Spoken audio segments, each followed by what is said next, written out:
Obrigado, presidente, nobres colegas. Que bom que houve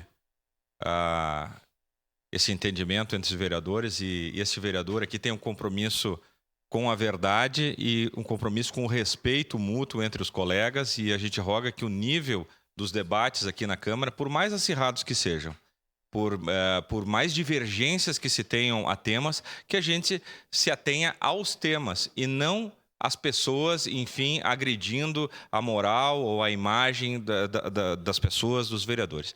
Eu queria aqui, essa fala que eu fiz ontem aqui sobre o CIOP, ela inclusive foi inspirada na matéria que saiu no Jornal Pioneiro, assinada pela jornalista Paula Brunetto, e que inclusive é colocado, né, todos os índices enfim, de criminalidade, as estações ali que estão trabalhando e as pessoas que estão trabalhando. E no momento é até colocado ali, ó, a ferramenta é operada por 60 agentes diariamente, integrantes da Guarda Municipal, Brigada Militar e Polícia Civil.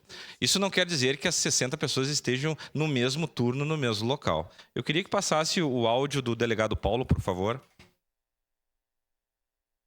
Que foi autorizado. Correto. Nós temos assim, ó, as escalas de todos os órgãos, gostaria que fosse destacado isso, todos os órgãos, em torno de 60 pessoas, porque é 365 dias do ano, 24 horas por dia e tem as escalas. Então tem em torno de 60 pessoas que passam ali dos órgãos. Como eu te digo, Brigada Militar, a Polícia Civil durante o dia, que tem servidores ali e constantemente estão indo lá fazer trabalho de inteligência, a Guarda Municipal atendendo os alarmes ali e monitorando, e o telefone 153 com a escala de plantão de 24 horas. Nunca vai ter essa quantidade de 60 lá.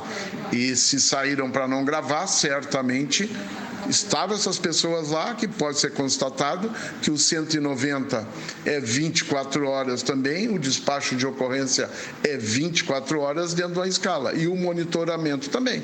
Então, essa é a situação. Não tem problema, pode botar esse meu vídeo aí, esse meu áudio, sem problema algum.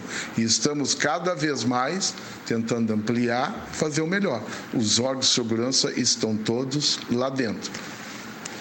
Então, aqui para restabelecer a verdade, dizer que este vereador e também o secretário Paulo têm um compromisso com a verdade, aqui foi publicado pela jornalista Paula Brunetto, no Jornal Pioneiro também, dizer que este é um órgão importante para a cidade, que estamos todos imbuídos no combate à criminalidade, então que a gente roga que os debates aqui nesta casa sejam profícuos, sejam em que pese controversos, mas que a régua seja alta, que o debate seja respeitoso e os argumentos que não sejam para ofender os vereadores ou ofender a pessoa, e sim que se tragam dados e que se tragam o compromisso com a verdade. Era isso, presidente. Muito obrigado.